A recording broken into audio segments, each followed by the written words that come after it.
it's crazy, right? Because like you said at the beginning, money is just a tool. Money is not good or bad. We make it good or bad with our own intentions. It just seems like money just augments who you really are already. Exactly. If you're bad and you get more money, you have the capacity to be worse. If you're good, if you get more money, you have the capacity to be better.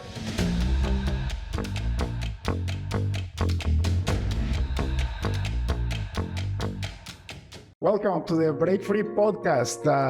I am your host, David Mancella. If you're new to this podcast, we are actually this podcast focuses on interviewing amazing entrepreneurs that are changing this world for a better place. And today we have with us Michael Cave, all the way down from New Zealand. Michael, welcome. Hi, David. Good to be online with you today. Fantastic. Michael, for the audience, can you please tell me your full name, whereabouts do you live, and what do you do for a living? So my name is Michael Cave, and I'm living in Auckland, New Zealand. So we're just to the east of Australia, but Australia is our western island. And so we're in the southern hemisphere, and I run a financial advice business. Started it back in year 2000. So I've been going for 23 years.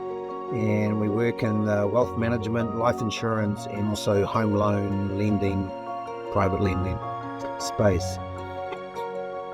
We have a team of 10 and operate all around New Zealand. We've got clients overseas as well. And it's fascinating. I've got a real passion for helping people with their finances, helping build financial literacy is at the core of it, I guess. We help people get the lifestyle they want. That's our mission. So whatever their lifestyle that they want to have, and what they want to do and the legacy they want to leave, we want to help them reach those goals. But at the core is really building financial literacy. As you probably know, David, they didn't teach financial literacy at school. And so we're just trying to change that one family at a time. That's beautiful. I've gone along the way. You've been doing this over 20 years. You must be exceptional at what you do. You know, most businesses go out of business in 2 years, and businesses that make it 10 years it's a rare case, right? Yeah. Especially after all the recessions and the economic downturns that you have experienced, right? Yeah, definitely. And we might be going into another one soon. So I've been really blessed, fortunate. I guess I've got my parents were both sort of entrepreneurs. They were farmers, but actually my dad always had an interest in investing. Had a share broker when I was 8. I wanted to buy my first shares, and the accountant said at the time, the stockbroker said, "Oh no, they're too expensive." So I ended up buying them a little while later, and like all good shares, they went up and then they went down in the 87 stock market crash. Calling my stockbroker from school in 1987, I went on the collect call, and she said, "You don't sell them," but meanwhile the market just crashed around me. So that was a good little lesson when I was about 12. 12 years old, that's amazing. Yeah. But I guess I was entrepreneurial from the beginning. We had my mum said sheep manure was good for gardens, so I packaged up the sheep manure in our wool shed where they shear the sheep, and I would take it into town and sell it to my mum's friends to put on their rose gardens, and made money. So I made money off sheep sheep manure. So there we go. So you always had an entrepreneurial mindset then, right? Correct. But I had an interest in, I had a coin collection. My parents would travel and bring back coins. And when I got a book at school for a prize, I picked a business person who was, a bit of a financial entrepreneur around New Zealand. So, I've always had an interest, I guess. Long time ago, our forefathers came out from England, and there was a bank, a Cave Bank. There's a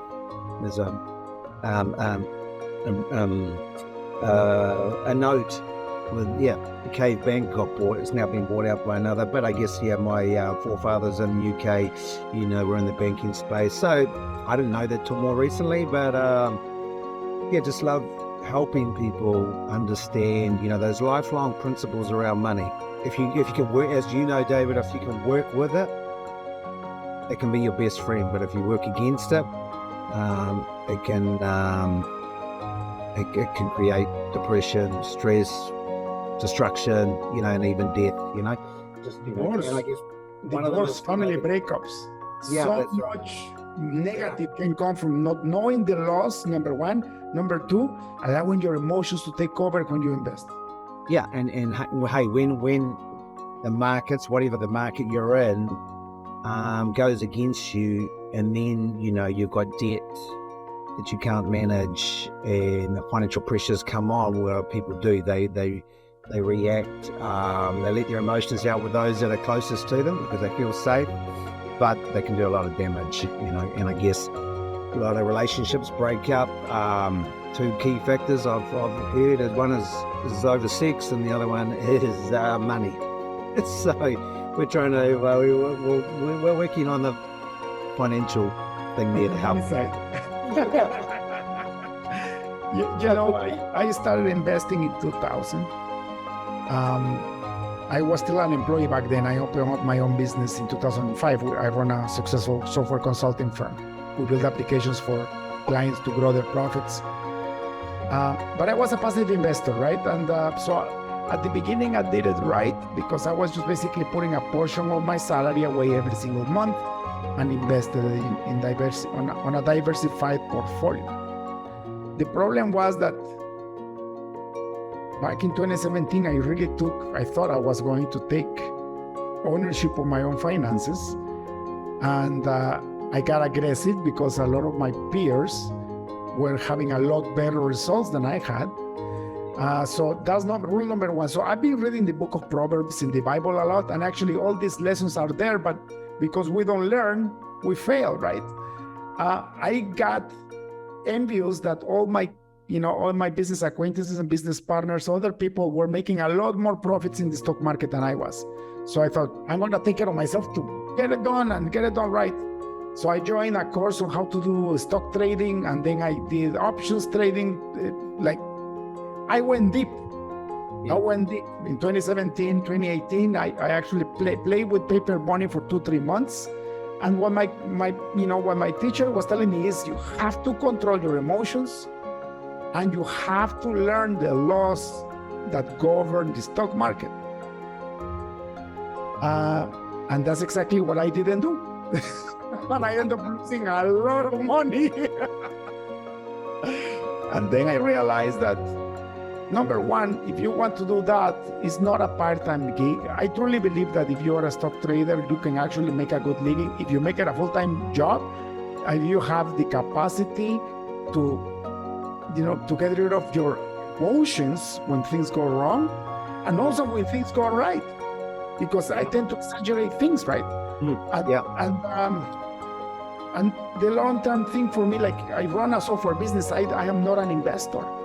I mean, I'm not a full-time investor. I'm still an investor, but not a full-time investor. So I think it's much better. Like if you look at the S&P 500, the average in the last 30, 40 years is always been around 7% return. If you do the compounding effect, you could build a beautiful future for yourself and your family just by investing in the S&P 500, for example. That's right. I mean, they've now done the research that it's pretty impossible to outbeat the market, because the market is the collective knowledge that we have around the world.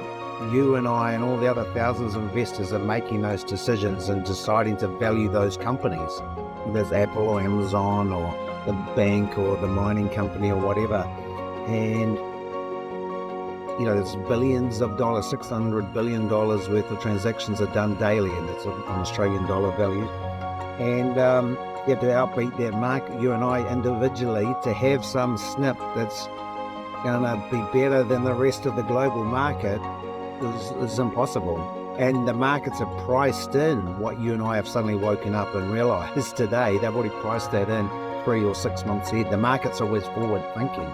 That's why in 2020, when the markets dropped, suddenly they woke up and said, this is going to come right.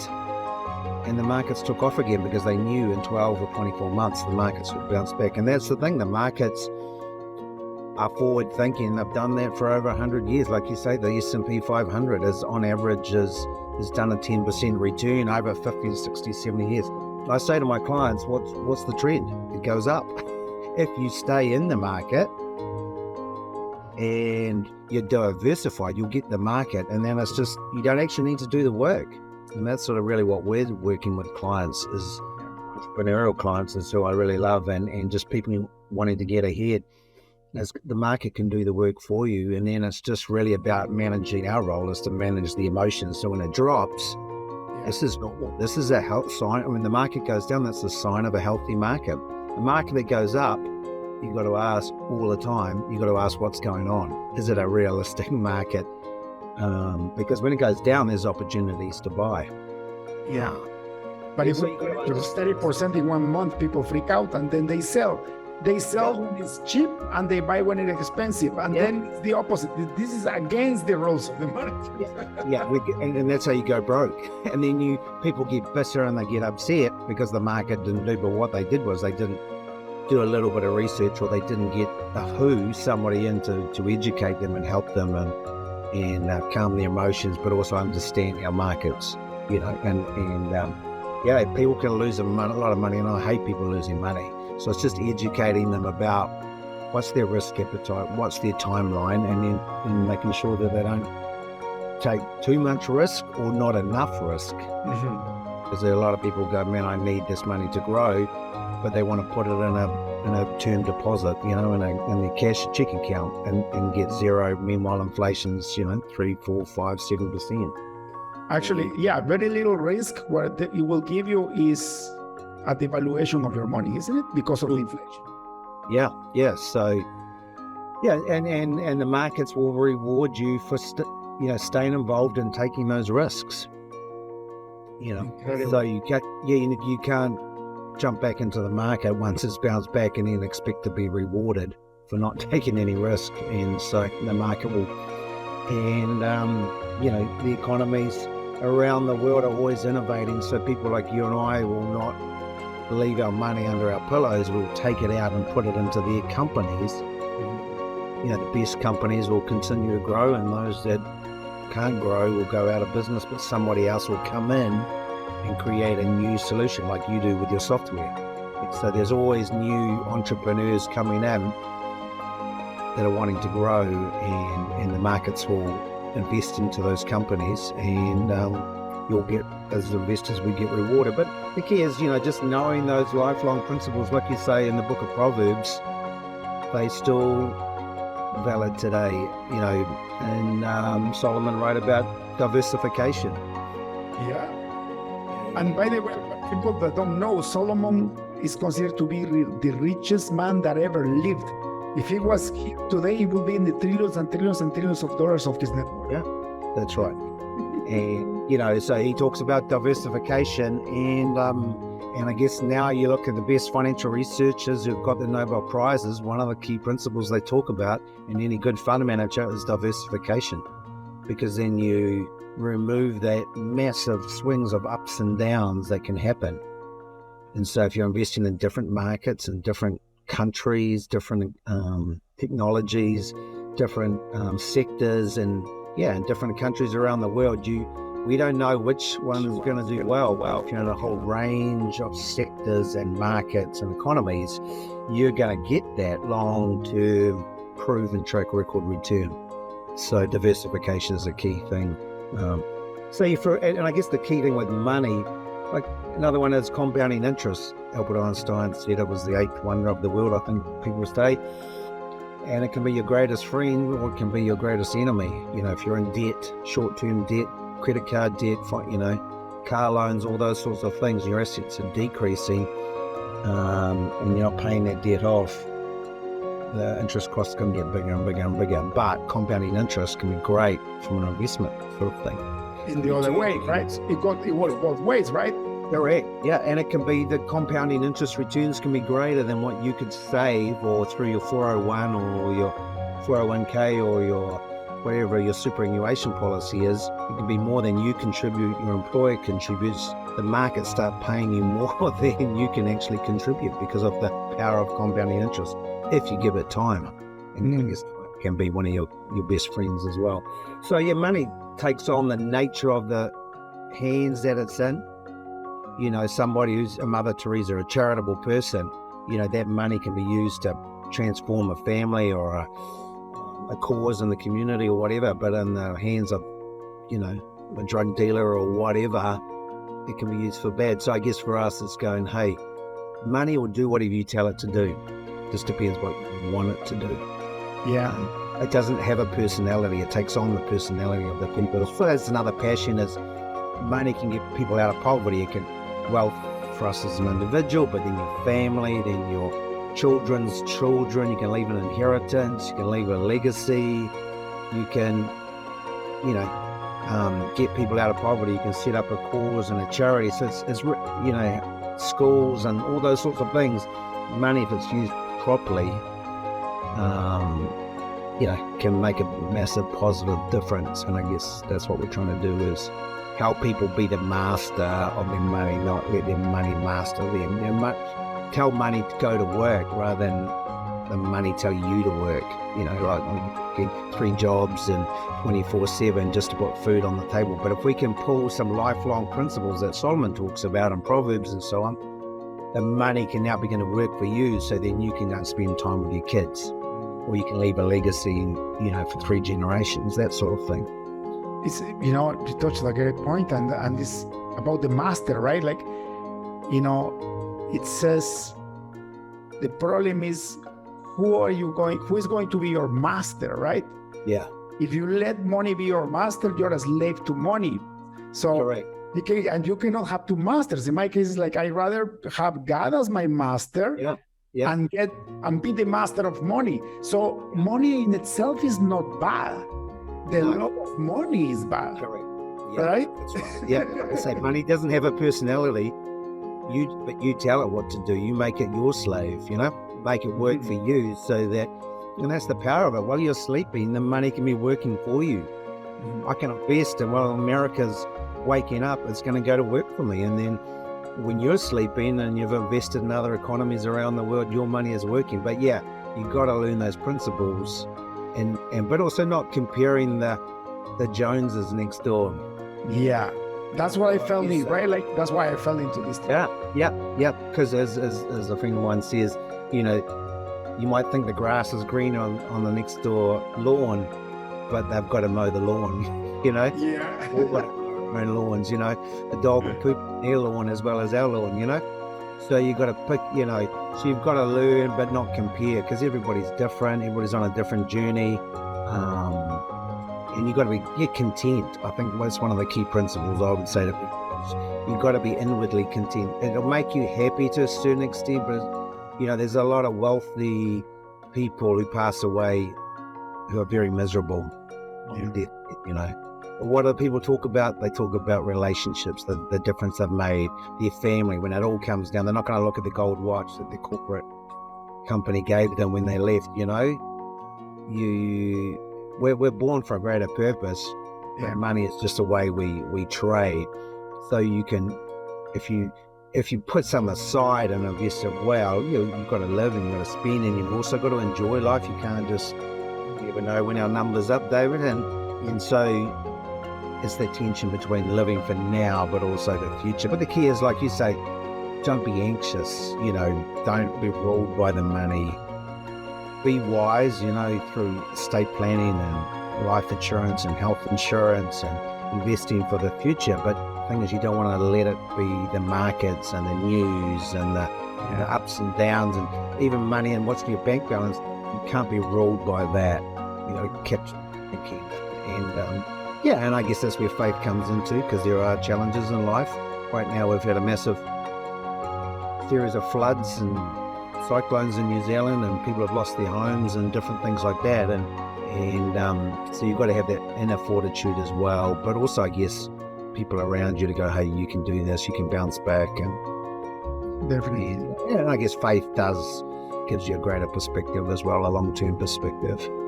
But that's brilliant. When you said contentment, gratitude, right? Like if you are anxious for how much money you want to make in the future, and you're not grateful for what you have right now, and be content with what you have here right now, it's like you will never be happy. It doesn't matter how much money you have. You will never be happy. That's right. Yeah, and that's the key. If you're not happy with $10 or $100, you put more zeros on it, it's not going to make you more happy. you know. You might get excited for a moment or two, but you're not going to be, I guess joyful is a good word, you know. Happiness can be sort of temporary, you know. I'm happy because the sun might be out, or I'm on holiday, but wherever you go, you're there. So, you know what I mean? So, you know, Scrooge McDuck, you know, he had a lot of money, but he was never that happy. And I guess that's the key, is that's why, you know, being generous with your money and but saving money, so you got a bit of a buffer there for the, you know, the rainy days, because they do come. But also not always wanting more is always, I mean, you can want more is a good thing if you've got the right purpose, but if you need more to feel happy, well, when is enough is a common thought, you know. So as you and I know, it's about looking backwards and seeing the progress and seeing the small things, you know. Hey, I've got a job, I've got a family, I've got a business. Yes, things around me are not looking good, but hey, we'll get through this because I've got through these challenges in the past. Whereas if you're always looking forward, as Dan Sullivan says, you know, the horizon is like the ideal in life. And the horizon, every time you get closer, or you get closer to the rainbow, for example, for the pot of gold, what does the rainbow do? It moves. Every time you get closer, It moves. yeah, and so you've got to stop looking for, you want to dream and go for the future, but if you're measuring your bank account by some mythical number in the future, it's always going to get further and further away from you, because you'll get that goal and then it's like, well, you want more and you want more, but you've got to actually look back and go, man, I'm blessed, I'm grateful for what I have. Because yeah, also money can fly away, things can go, things can change, governments can change policies, it can, who would have thought a pandemic's come along? And so yeah, you've got to really make money your servant, not let it be your master. And if you gain the whole world, you know, another well-known saying, you know, you gain the whole world but lose your soul, you know what? You know, and that's when you sort of, when people are on their last days, they're not thinking about what's in their bank account. Yeah. If you gain the whole world, if you use your soul, what good does it make? And also, and you reminded me, you know, like we come to this world naked, and we're gonna live naked too, right? Yeah. You can't take it with you. Yeah, you can't. And even Solomon himself said, you know, it's going to go to somebody else. So you might as well, and he himself says you might as well enjoy life. Now you got to put it in context. Put it in context, David. But you know what I mean. If you're all focused on one aspect, you're going to be miserable. You know, some people, it might be like, I don't want to lose, so I'm not going to invest in the stock market. I'm not going to take a risk. But on the other hand, if you're like, oh, I'm going to take lots of risks. So the thing is with money and life in general, you've got to perspective. You've got to get people around you that give you wise counsel. And yeah, so that's the key, is you can't just focus, but you know, you can't take it with you when it's all said and done. Yeah. And you know, it's another biblical, you know, concept, what you just said, right? Godliness with contentment is of great gain. Yeah. Right? That's not telling you that you should have $1 million, or you should have $100 million, or you should have 100,000, or you should be happy with, you know, whatever. No, it's telling you whatever you have right now, be content, be happy, give thanks. Yeah. Look for things of the heaven before you look for things of the earth, because at the end of the day, everything here is gonna get passed on to somebody else that might not even appreciate how hard you worked to get those things. Yeah, and you don't know who's going to be left to either. You know, you never know who you work for. Let me tell you, this story is crazy. So I moved down south for the winter this year. So I came to the city where my wife's sister lives. 2 years ago, in appreciation, we bought her this beautiful coffee maker. But now we've been here for, you know, we were going to be here for about 2 months, and we didn't have a coffee maker. And without us knowing, she said, here, use my coffee maker, but it's the one that we gave her 2 years ago. And it's perfect. And every time we have a coffee, we're like, you'd never know who you work for. This is crazy. Right? Yeah, I know. It's funny. And, and that's how a lot of entrepreneurs have done well over a lifetime. And I guess you can make money because things come your way that you just don't expect. So you've got to you haven't even sowed for some things and you get a reward. You get, things get given to you out of the blue. And so you've got to be grateful because, you can have it one moment, it can be gone the next. And also for other people, they can have it one moment and it can be gone in a moment. And then we might have a windfall and then it could be gone tomorrow. So that's why you've got to be anchored and centered. And gratefulness has been a big life changer for me and kept me grounded, I guess, especially in the world that I live in, as far as talking about money all day, every day to people. And it must be, but also it must be very gratifying when you talk to clients of yours, Michael, that have been with you for a while and now they're living their dream life. By the way, we're not talking about boats and yachts and stuff like that, maybe, but I bet your average client just want to have peace and security in their life, right? But some of the most satisfying ones is doing seminars, and we've helped people, showing them how to get out of debt, short-term debt. It was like one couple, if they could repay, that we showed them the snowball method, and they could get out of debt in 2 to 3 years, and the amount of money they were putting into debt was the equivalent of one of them working full-time, literally, to pay this debt. But then they could have used that money as a house deposit. So in 2 or 3 years, they could probably have saved to buy a house. So little things like that, that's, again, what I'm passionate about. But the other one is helping, people into their first homes. What does that give them? It gives them peace of mind, gives them security. It sets them up, especially if they're the first ones in their family ever to get a house, or get through college or university, those sorts of things, or help their kids into university, help people to buy a business or even create a business. So that's, those are some of the great things. Now I guess I'm just talking to people now about transformational finances. What can you do? People that haven't done well in business, okay, what's next for them? What's their purpose? What do they want to leave? How can they use money and leverage their knowledge and their expertise in the markets to maybe make a bigger difference than just going golfing every day? You touch a great point. Like, for example, in my life, where I am right now, I'm very aware that I'm in the second half of my life. Yeah. If I get to live to be 80, I have no idea when I'm going to die. Maybe tomorrow, right? Who knows? Yeah. But so for me, as time goes by, time becomes more valuable than money. Isn't that great? That's right. Yeah, exactly. Time is great from an investment perspective, but it helps clarify your thinking. Like if you're catching a plane, there's some things that are a priority and some things are not. Plane's going to take off without you, and sometimes life can be like that. You've got to capture those opportunities now in the markets. But sometimes you need to prepare as well. The things will change in 5 or 10 years. Like you say, you'll get to a certain time where you can't travel anymore, or you can't run your business or don't want to, so you need to prepare for those sorts of things. Mm-hmm. Or if you're a younger person, you're like, cool, maybe now's not a good time to buy property, but let's start getting ready so you are ready when the market is ready. And so that's the other thing. It's just trying to encourage people to start preparing and thinking ahead rather than living for today.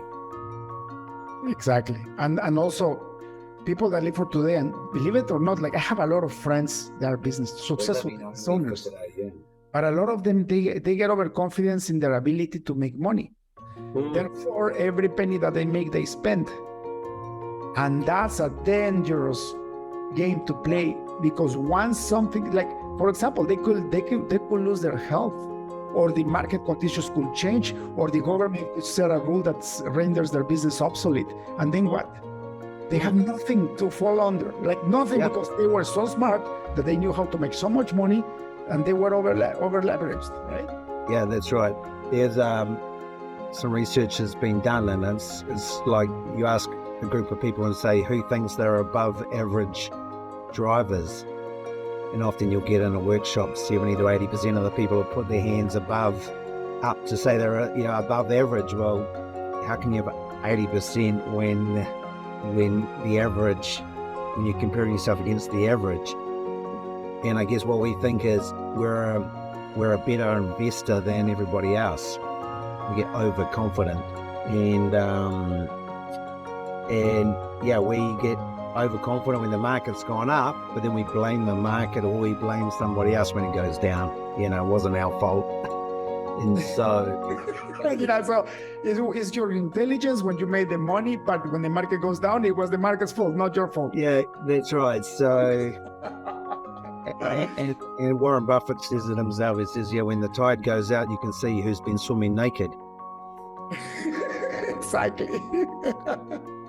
So, and then there's a lot of sort of, we have a bias when we invest. We look our favorite companies, the things that we, follow or we understand, but we don't think the bigger picture. So that's where you want to collaborate. You want to get advisors, people as well who can tell you, oh, you've got a bias here, you're overconfident about this, or buying property or whatever it is. I don't need life insurance, I don't need health insurance, because we've got an overconfidence about our health and well-being. Crazy. So that's where you need people to tell you, where your blind spots are. And people who may be further down the track, whether it's starting a business. Of course, if you're going to start a business or invest money and borrow into a business, you ask your friends, and you're going to start a bakery, well, of course they're going to say, do it, David, because they want to eat your muffins and your donuts, in your bakery. But you want somebody who's built a strong bakery business, don't you? You want, if I want to win a gold medal, I want a coach who's coached gold medalists, don't I, in the Olympics? I'm not going to ask my neighbour down the road, who's just watched it all on TV. And so that's the key in life. You need people that can mentor you and coach you, and whether it's a business, whether it's even just, with your family, how can you live life and have a blessed life, juggling business and work and money and relationships and children and parenting, kids, when they come along, they can bring the best and the worst out of us. And I guess it's just having people around you, wisdom and many counselors. And it's regarding mentorship, what you said is so smart. Like, I made that mistake sometimes where I would listen to people that didn't have the expertise in the area that I wanted to grow. So how can you take advice from somebody that has never achieved what you want to achieve? No, you gotta find somebody that has done what you've done and have done it really well done, so you can avoid the pitfalls of getting there, right? Yeah, falling into the same holes that they did. And you can learn from them. You don't even have to have met them. You can read about them and buy their books and listen to their podcasts. And I think, and the interesting thing as well is when you step back, and yes, I've just turned the 50, and you realize what's important, but you actually there's a lot of people that have gone ahead and doing what we're all trying to do now. So again, it's a bit of a gravy train. So let's learn from them and not make the same mistakes, but also realizing the shortness of life and what's really important. Yeah. Because as the generation before us have gone through and just done the same thing, and now we're doing the same thing, it's all finite. Our days on this earth are finite. And what are you going to leave? Are you going to leave the world in a better place? Are you going to make a difference? So that's the other thing, is I think when it comes to money, you want to have a bigger view, but also just a view that our life on this planet is short, and you want to number your days. You want to get the most out of it. You want to enjoy it. That's the intention with money. Life is better for sure, right? And everybody's different, what we all need on a day-to-day basis. So I guess that's the fun part of it. Okay, cool, how much do I save? How much do I invest? How much risk? Because all our lives are different. We've only got so many days on this earth, so you want to enjoy the life, but also you've got to think about the future. And Amazing, amazing. So it's crazy because before this podcast, I was talking with my wife and how I was counseling my daughter on these things. She graduated university 3 years ago, and now she has a professional job, and she moved out of the house, and she's paying rent now, but she never really had to manage a budget before. And service to people that schools don't teach that. Like, they will teach you algebra and trigonometry and calculus, but they will never teach you how to balance a budget and how to use debt smartly, for example, or how a credit card works, or what is a line of credit. Correct. So then you come, or how do you actually live below your means? Yeah. You know what she got? When she graduated, they gave her a credit card automatically. She had no job. Just because she graduated, she had a credit card. Yep. They want to get you in there because they know you're not going to change companies. I know one dad, he saw his daughter get a credit card, and then she kept getting the letters saying you can increase your limit, and he let her max it out, and then when they rang her up and said you need to, and he told them, it's your fault, you sent her the letters to let her just increasing the limit. She didn't have the capacity to repay it, but she didn't have the capacity to understand it. But it was also the lender's fault. Yeah, because there are people, I say to my customers, I say, like, every day there are people going to work to brainstorm how they can get us to spend our money on their products.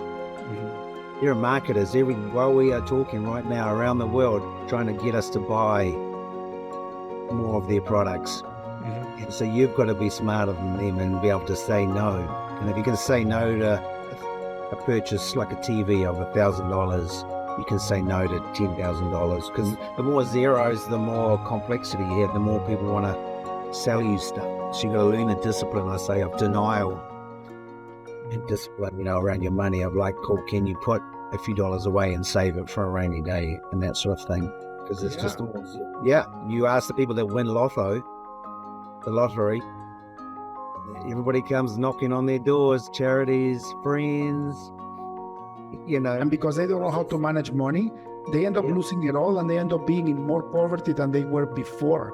That's like 90% of people that win the lottery, right? That's right. Yep. And you get a lot of famous sports stars and celebrities on TV and movie stars and music legends. A lot of them die with a lot of debt. Crazy, right? Yeah. Well, they have to keep working because they've got all this debt around them, but they haven't learned to make money. They master and be content with what they've got and put it to good causes and that sort of thing. So, but I agree that, people coming out of college or whatever, people are ready, just waiting. And so you got to teach them, inheritance, Proverbs says, gained quickly is easily lost. And so you need to educate them to build their financial capacity, just bit by bit. They get good with $100 and $1,000 and $10,000 and sort of lifelong sort of principles of saving and giving and investing, and spending as well. Because you get a lot of people who won't spend and they live miserable lives. Or people that just hoard everything and they never give back, and then they don't enjoy the gift of giving. For me, giving is more satisfying than receiving. Correct. Yeah. Personal experience, right? Yeah. Yep. That's right. And so there's if you can be good with your money, you can be very generous, and that's the benefit of the parable of the Good Samaritan. He had some surplus money, and he was able to help the man that was beaten up on the side of the road. He had a donkey he could put him on. He took him to an inn, and he says, here's some money, and I'll come back and I'll pay you for any other expenses. He had surplus funds to be generous. And so, and it's because he was disciplined with his money, and he knew how to save too. So, it's crazy, right? Because like you said at the beginning, money is just a tool. Money is not good or bad. We make it good or bad with our own intentions. It just seems like money just augments who you really are already. Exactly. If you're bad and you get more money, you have the capacity to be worse. If you're good, if you get more money, you have the capacity to be better. Correct. Yeah. And the key is to, just, manage that. And I'm not perfect, but you just got to build those habits, because now with money, we don't physically hold it a lot of the time, so we're not actually making the mental connections when we spend our money. Yeah. And often research has been done is that in New Zealand now, you can buy now and then you pay later. Pay it over the next 3 to 6 months, and they don't realize it's actually like a debt. Exactly, it's not free. Yeah, that's right. And the danger is we'll pay now, and our next paycheck is going to pay for what we've paid now. And the key is, like you say, you need to put, a while back in the GFC, people were spending $1, $10, $20 for every dollar they were earning. And countries do that. That's how countries' economies go bust, because the government's spending more than they're collecting for businesses. And so you got to get good with $1. It's so funny because the principles are simple. They are not complicated, and they apply regardless of how much money you have. The principles are basic, but if you are not, when I pray and I talk to God for more, I tell him, God, please give me what I'm capable of managing. Because if you get more of your capability, it becomes something that will ruin your life, not that will bless your life. Yeah.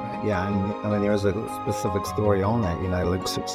Luke 16, if you're faithful with a little, you're faithful with much. And you think about that, you give your child $1 or $5, if they can manage that, they can now manage, say, $20 or $30. Do they spend it all on lollies, or do they save a little bit? Now, as parents, it's our sort of thing we can help them, coach them and teach them. But, you're not going to give your child a car, when they're 5 years old, are you? You want them to grow in the capacity. So, yeah, I agree. It's about having the character and the capacity. I mean, that's what banks do. They look at your financial character. Can you handle the repayments? Will you repay this loan?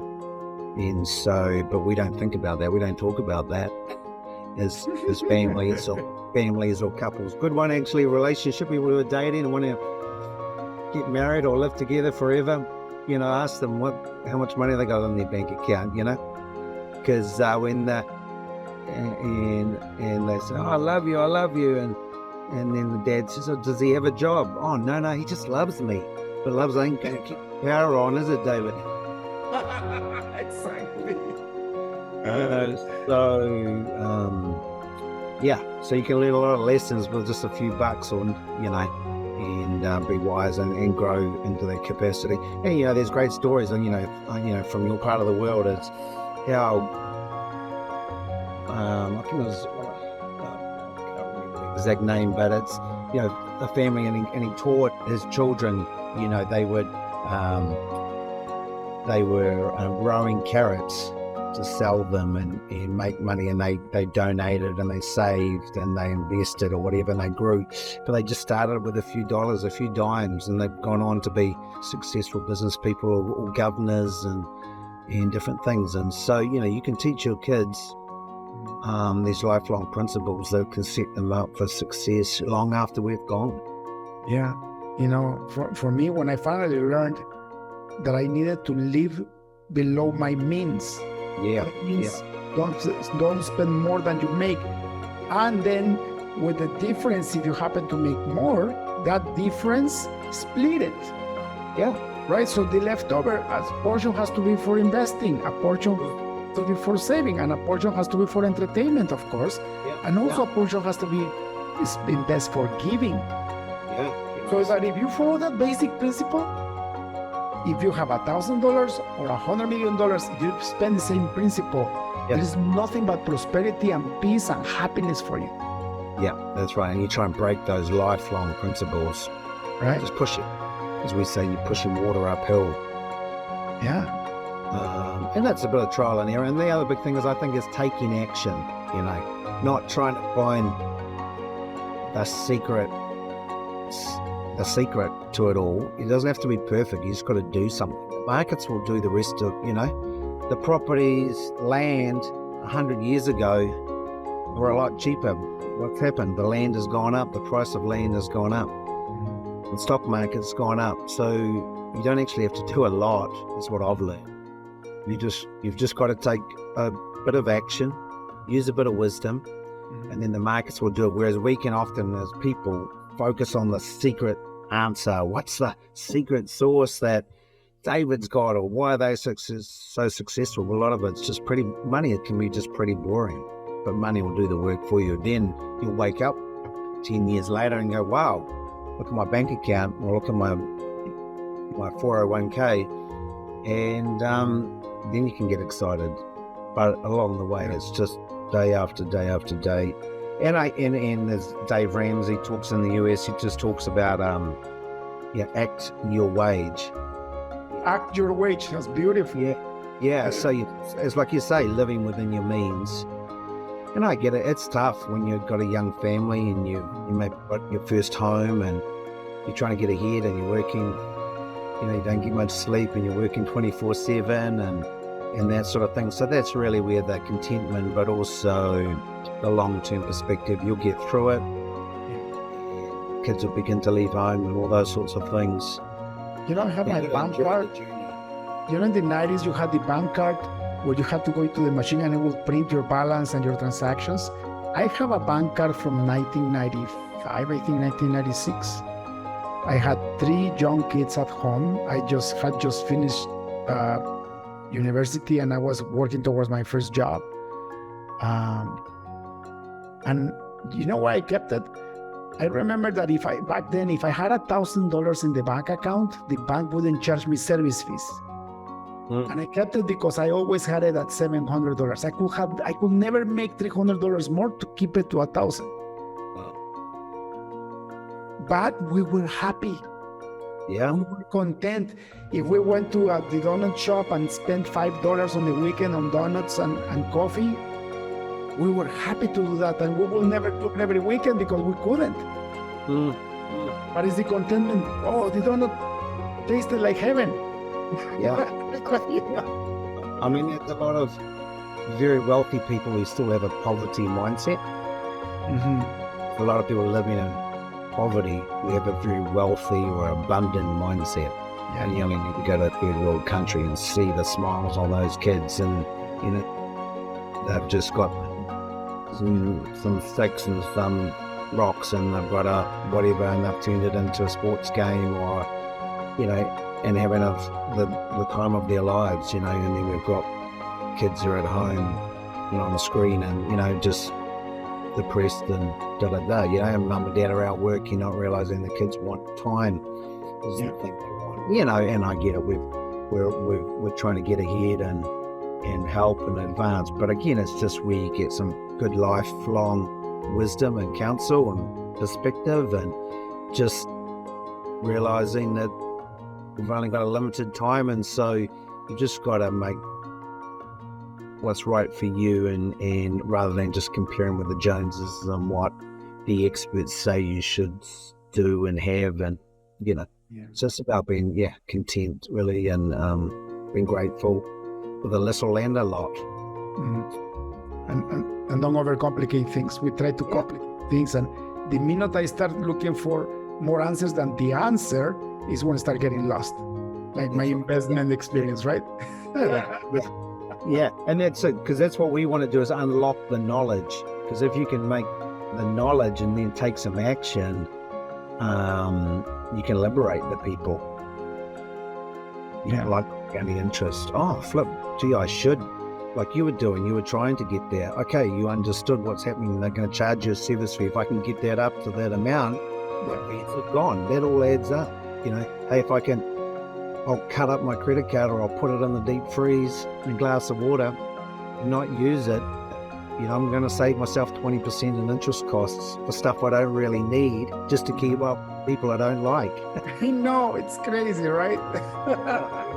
When we first got married, we'd go down to the laundromat and put our $2 in and sit there for 45 minutes and watch our clothes. We didn't have a washing machine, but we sat there and we talked and chatted, and but now we're grateful for the washing machine that we have, and we had a TV. We had to get up off the couch. We inherited it from my wife's grandfather, and turn the dial, to change the channel.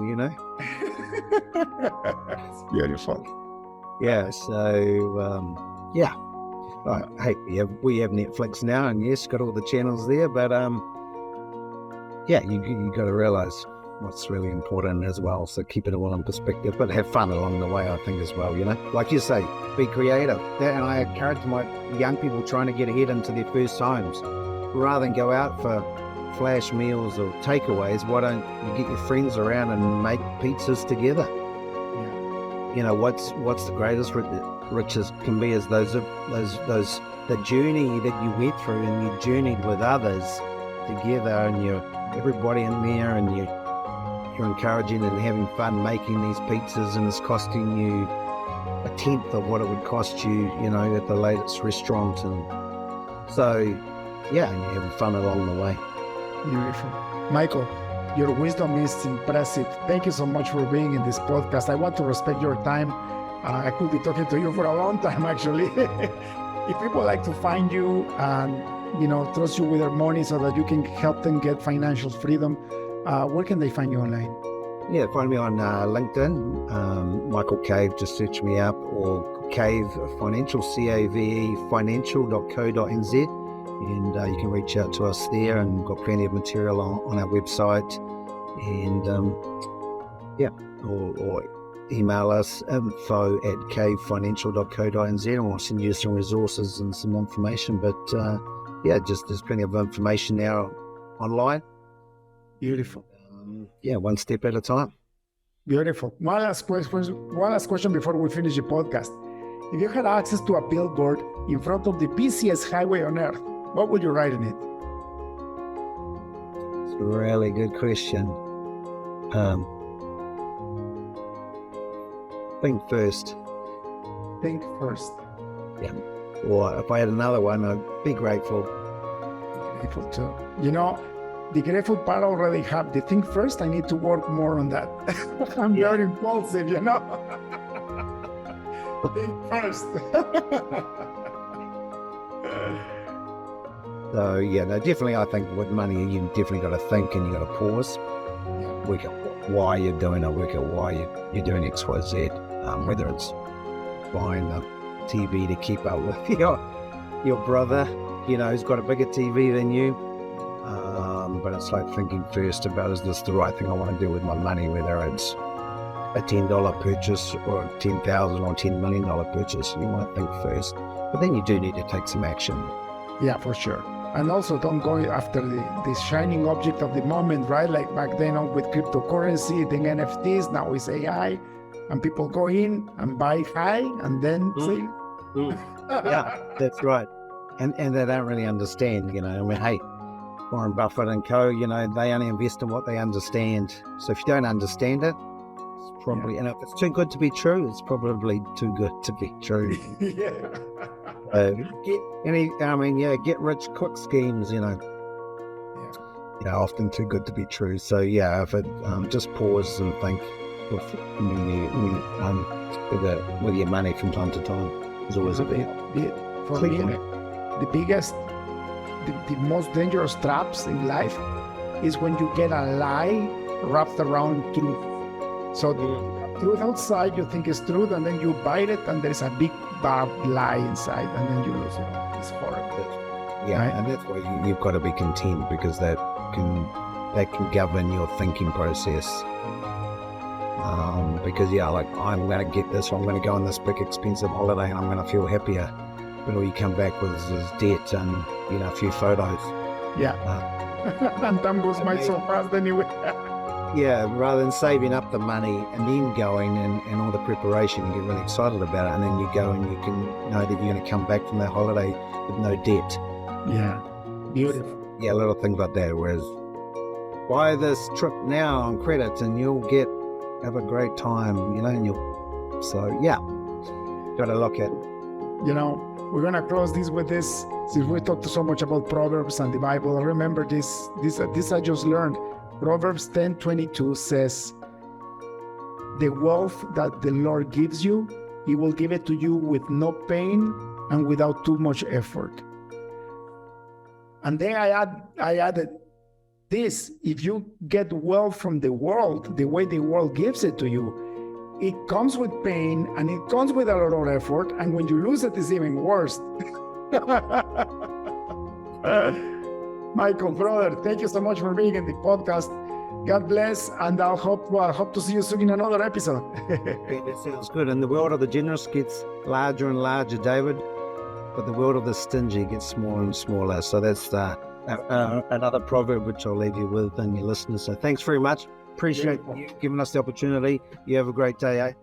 Thank you, brother. Blessings.